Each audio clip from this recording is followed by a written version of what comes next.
Capítulo 1237.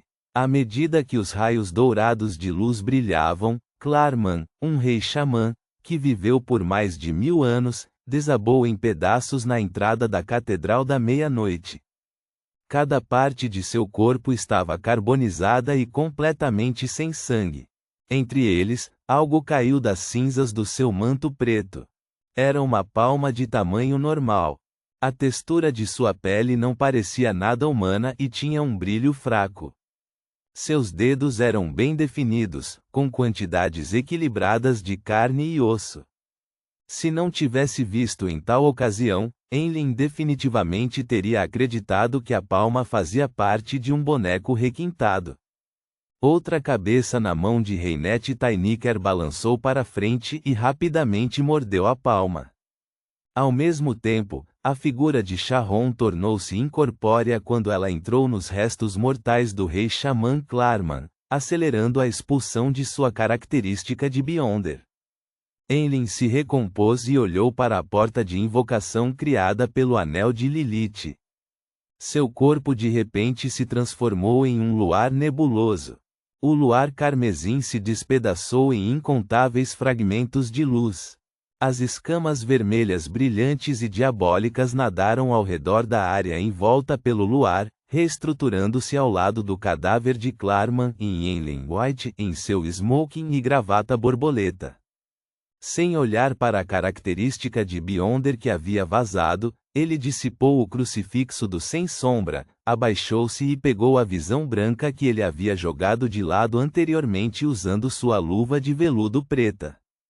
Sua outra mão apertou as viagens de Leimano enquanto ele virava o livro para uma das páginas. Os símbolos e padrões misteriosos pertenciam à viagem. A figura de Enlil ficou transparente quando ele desapareceu de cena.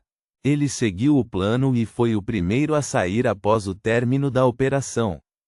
Ele não interferiu na limpeza da cena por Sharon e companhia e na eliminação de vestígios.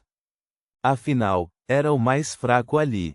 Ele havia gasto uma quantidade considerável de energia em batalha enquanto confiava nos artefatos selados e nos itens místicos.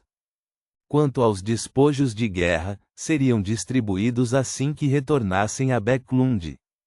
Nesse aspecto, Enlil acreditava plenamente na promessa de German Sparrow e no crédito da facção de temperança da Escola de Pensamento Rosa. Depois de teletransportar de volta para uma casa vazia em Backlund, ele de repente jogou as viagens de Leimano no chão. Tirou uma caixa de bronze com muitas joias vermelhas embutidas e colocou a visão branca dentro dela. Só depois de fazer isso, Enlil teve energia para tirar a luva da mão esquerda. Ele viu que seus dedos estavam cheios de bolhas, inchados. Com a capacidade regenerativa dos sanguíneos, o dano nesse nível deveria ter sido curado há muito tempo, mas na realidade não melhorou em nada. As queimaduras trazidas pela visão branca durarão pelo menos 7 dias. Enlil pegou a pomada que havia guardado em um tubo de metal e espremeu um pouco para aplicá-la no ferimento. A dor lancinante foi imediatamente aliviada pela sensação de resfriamento. Enlil exalou lentamente como se finalmente tivesse ressuscitado. Ele usou muita força de vontade para se conter e não jogar a visão branca no chão. Isso porque, uma vez que o artefato selado deixasse seu controle, ele absorveria automaticamente a luz ao seu redor e emitiria um brilho radiante. Para um sanguíneo, essa era uma excelente forma de cometer suicídio. Logo depois disso, Enlil pegou uma garrafa de seu sangue que ele havia extraído de antemão e espalhou-a na superfície das viagens de Leimano. Então, bebeu outra garrafa de sangue para aliviar a sede de sangue que o Anel de Lilith provocou. Após tal operação, finalmente removeu os efeitos negativos que o artefato selado tinha sobre ele. Só nesse momento Enlil teve tempo de relembrar o acidente ocorrido durante a batalha. A porta da invocação que ele projetou com o Anel de Lilith não convocou criaturas das profundezas do mundo espiritual, mas acabou invocando uma lua estranha. A lua pairou atrás da porta da invocação e iluminou silenciosamente o rei xamã Clarman, suprimindo os vários poderes Beyonder que pertenciam ao domínio da lua. Se não fosse por essa mudança, mesmo que o anel de Lilith tivesse invocado uma criatura do mundo espiritual de nível santo, a batalha não teria terminado tão rapidamente. Talvez eles tivessem que esperar até que o anjo da temperança da escola de pensamento rosa descesse para obter uma vantagem esmagadora. Uma lua branca prateada. Será que a ancestral me deu alguma ajuda? Enlin teve uma ideia e deu um palpite correspondente. Isso correspondia à identidade de Salvador dos Sanguíneos, que a ancestral o havia nomeado. Após uma consideração cuidadosa, Enlin não tinha mais dúvidas sobre esse palpite, mas, ao contrário do passado, não estava tão animado ou emocionado. Depois de experimentar uma batalha no nível semideus e confirmar que estava assumindo uma responsabilidade tão importante, ele não sentiu orgulho. Seu coração estava pesado com a pressão. Ufa! Alguns segundos depois, Enlin abriu a boca e sussurrou: "Eu sou o Salvador dos Sanguíneos." Ao dizer isso, sua expressão era anormalmente solene, um tanto digna, sem qualquer hesitação. Reticências. Na casa onde Enlin conheceu Marique e Sharon. Quando o sanguíneo viu a mulher perfeita, parecida com uma boneca, tirar 2 itens, ele ouviu sua voz levemente etérea dizer: "De acordo com o acordo, levaremos apenas uma coisa. Este é o resto." Os 2 itens eram uma gema do tamanho de um punho condensada de sangue espesso. Emitia um brilho carmesim, como uma lua carmesim em miniatura. O outro item era um boneco masculino requintado com 2 buracos negros como olhos. Característica de Beyonder do Rei Xamã. General do Olho Sem Pupila. Enlin assentiu e viu que os 2 itens pareciam ter vida própria enquanto voavam. Assim que ele estendeu a mão para pegá-lo, ele ouviu a senhorita Sharon acrescentar: "A característica de Beyonder do Rei Xamã tem alguns estranhos traços de corrupção. Até mesmo a lança sem sombra foi incapaz de limpá-la. Isso significa que preciso encontrar um anjo para me ajudar a quebrá-la para remover a corrupção?" Enlin entendeu completamente o que Sharon estava dizendo enquanto assentia levemente. "Eu entendo o que fazer." Sharon, que usava um pequeno gorro preto, imediatamente flutuou e fez uma reverência. "Obrigada pela ajuda." Igualmente, Enlin tirou o chapéu e fez uma reverência em resposta. Reticências. Acima da névoa branco-acinzentada, dentro do antigo palácio. Klein olhou para os fios de gás preto que emanavam de seu corpo, balançou a cabeça e suspirou. "Na verdade, fui amaldiçoado pela abominação sem perceber. A projeção do Deus acorrentado também pode ser o culpado. Fiquei até separado por uma projeção histórica. Se fosse qualquer santo sem o castelo de Sefira, eles provavelmente sofreriam uma morte súbita depois de pensarem que estavam seguros.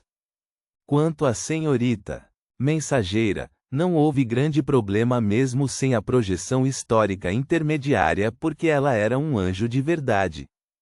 Portanto, Klein não estava preocupado. Depois que o gás negro se dissipou, Klein esperou um pouco. Esperou até que Enlin sacrificasse os itens e pedisse ao Senhor Louco para ajudar a purificar a característica de Beyonder do Rei Xamã. Estranha corrupção. Da árvore mãe do desejo ou da lua primordial? Klein pegou a miniatura da lua carmesim e observou-a cuidadosamente por alguns segundos. Durante este processo, ele estava em alerta máximo, preparando-se constantemente para mobilizar os poderes do castelo de Sefira. Se ele não estivesse no nível de um anjo aqui, não teria concordado com o sacrifício de Enlin. Em vez disso, teria escolhido destruir com poder no nível da sequência 2, destruindo a característica e separando a corrupção remotamente.